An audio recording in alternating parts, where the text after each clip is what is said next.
That the time, na-ambush niya ako ni Martin. Tingnan mo yung footage. Di ba nakaganyan yung kamay ko? Kasi hinihila ko yung kamay ko. Hindi ko naman siya mahila pag ganyan, diba? Nilalagyan ko ng force kasi hinihila ko. Hinihila din niya. So, naisip ko, okay, fine. Huwag na natin bigyan ng sakit ng ulo ang presidente kasi ang dami niyang kailangan gawin para sa bayan. Apparently, wala. Pero, at the time, huwag na natin, for me, sabi ko, okay, sige. Ayoko maging headache sa ibang tao. Ayoko maging pabigat sa ibang tao. Ayoko na maabala ang ibang tao dahil sa akin. So, at the time, although hinihila ko yung half-hearted din yun na ginaganon niya. So, okay. Sige. May red flag din yan si Martin eh. Magkatabi kami niyan sa airplane nung kampanya. May sinabi ako sa kanya, may sagot siya sa akin. Pero yes, imagine niyo, meron tayong speaker na on record, on paper, in another country, na tumanggap ng suhol. Kaya. Ma'am, can you elaborate lang po yung speaker on record na tumanggap ng suhol? Ay. Kailan ba yung speaker part? Kailan yung Martin Romualdez part? After November? After opening ng house? Yes. Let's talk about ng confidential funds ng house. Regarding po sa DepEd and the OVP's confidential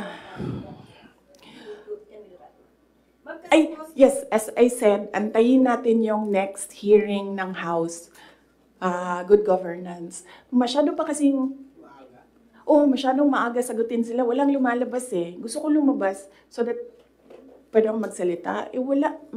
Kahapon, wala naman. Ang lawmakers were questioning about the... Pinapasumpilan nila yung mga tao nyo. Yes. Ang position ko dyan, sa DepEd, hindi na ako nakikipag-usap sa kanila doon. Sabi ko, kayo nang bahala ko anong gusto nyong gawin dyan. Pero dito sa Office of the Vice President, sinasabihan ko yung mga tao na kapangalan, kung ano yung gusto mong gawin, yun ang susuportahan ko. Kung ayaw mo umattend, susuportahan kita. Kung gusto mo umattend, susuportahan kita. Hindi ko pipilitin kung ano yung dapat mong gawin. Mag-decide ka, and then kung ano yung path, if you decide on the path that you will take, I will support you on that. So, hindi pa kami nagkausap nung merong mga subpina, hindi pa kami nagkausap kung ano yung gusto nilang gagawin. Basta sinabihan ko sila, I will be with you every step of the way. Sinabihan ko din sila, kung ang decision mo ay magpa-detain, sinabihan ko din sila, sasamahan kita doon sa loob ng detention. Walang problema yan sa akin. Kasi hindi naman lahat ng mga tao kasi sanay sa pressure, sa stress. Hindi sila sanay sa mga ganyan na ilalagay ka sa national TV, papahiyain ka. Hindi lahat ng tao nakakapag-isip ka agad kung anong gagawin, kung anong sasabihin. So, some of them really are saying na magpa-detain na lang ako. And then, sabi ko sa kanila na, okay, walang problema yan. Samahan ko kayo sa detention. Sorry, on the issue of budget naman, since parang final na sa House part ng 733 million, what would that mean for the OVP satellite offices? Would that mean like total shutdown of the 10 OVP satellite offices? Inaantay namin yung GAA. So, pag nandyan na yung General Appropriations Act, alam na namin kung ano, ilan. And then meron na kaming mga options ngayon. Unfortunately, hindi namin siya ma-finalize kasi yung mga options namin Kasi hindi namin talaga nakikita kung ano yung nasa batas. Hindi pa kasi batas yung GAB. So, antayin namin, pag nakita na namin kung ano yung numbers, then pipiliin na namin anong options para sa Office of the Vice President. But rest assured, patuloy yung trabaho ng Office of the Vice President para sa bayan. Kung ano man yung kaya namin base sa kung ano yung budget, ibibigay namin yan sa taong bayan. Ma'am, kindly explain lang po. Last question, Kahapon please. po sa Good Government Committee hearing, lawmakers were questioning po about the 16 million pesos po na ginasta ng OVP, pati po ng confidential funds ng 2022 po, na nagasta yung 11 days para daw po sa rental ng safe houses. One lawmaker even asked po na yung 5 million naman po na nagastos ng 2023 sa third quarter po ng OVP confidential funds, nagastos lang po sa loob lamang, sa loob ng 79 days. So parang nakakapagtaka rin daw po sila na bakit yung 16 million pesos nagastos po sa loob lamang ng 11 days. So, can you give us an explanation po kung paano po ba nagasta nga raw po itong parte po ng confidential funds po? Okay, sige. Last question na yan. Last question na yan. Last question. Okay. Unang-una, nag-explain kami lagi sa Commission on Audit kung paano ginastos yan. Lahat ng hiningi ng Commission on Audit, binigay namin. Meron kaming mga hindi nabigay, sinabihan kami ng Commission on Audit, kailangan namin yan. So, we fully cooperated and participated and submitted to the Commission on Audit with regard to the confidential funds. Alam niyo, hindi nakakapagtataka sa gobyerno ng gumastos ng millions araw-araw. Kami doon sa DepEd noon, pumipirma kami billions in one day para maglabas ng pera. So, hindi nakakapagtataka ang 5 million, 10 million in a day. Pirma lang yan. Tapos lalabas na yung pera. Ibabayad na yan kung saan yan ibabayad. And then, babalik na yung documents para sa ganyan. Ganun talaga ang gobyerno. Gumagastos siya everyday para sa mga projects niya. And sometimes, it's not millions, billions ang pinipirmahan ng mga opisina ng gobyerno para sa projects. Okay? Yes. Maraming salamat. Sabi daw po mas mahal pa po yung ginasta sa safe houses po na yun, parang sa luxury hotels, sa mga mamahaling condo po sa Metro Manila.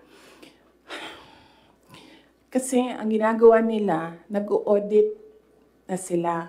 Kaya ako hindi sumasagot doon sa kanila kasi ang ginagawa nila, sila na yung nag-audit. Hindi naman yan tinanong ng Commission on Audit.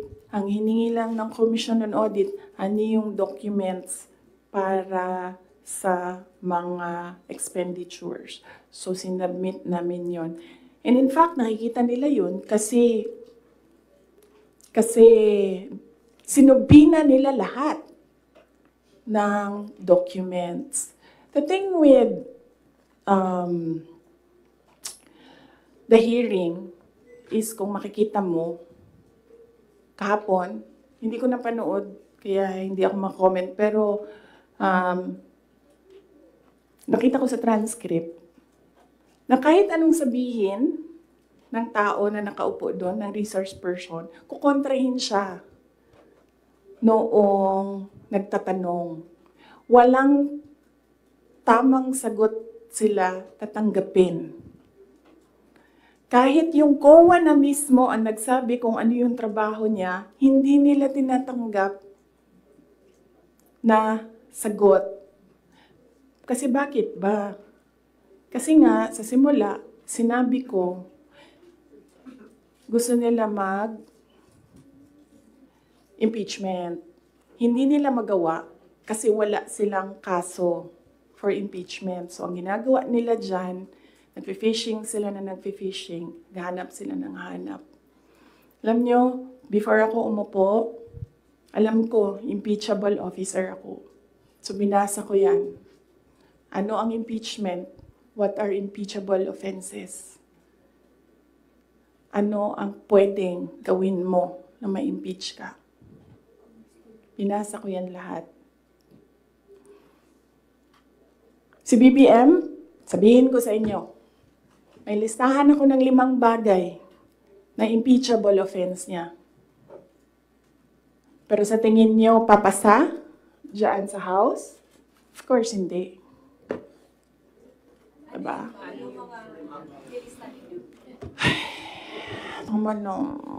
Last question. Hindi ba kayo napapagod? I mean, Last question. grabe ang energy ninyo.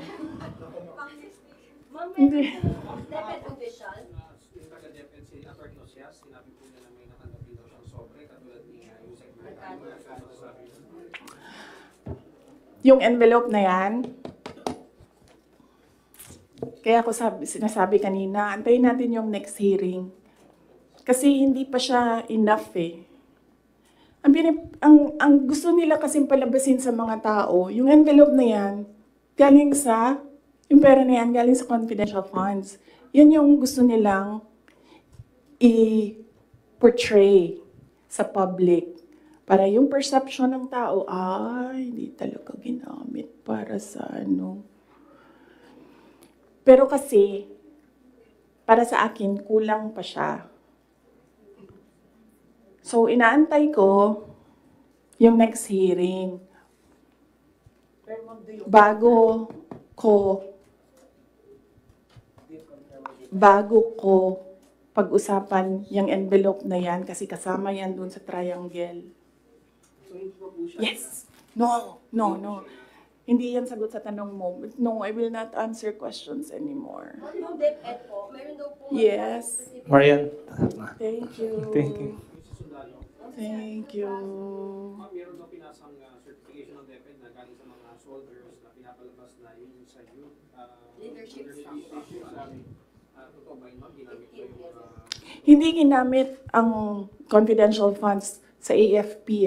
Hindi din siya ginamit sa YLS. Ginamit siya supporting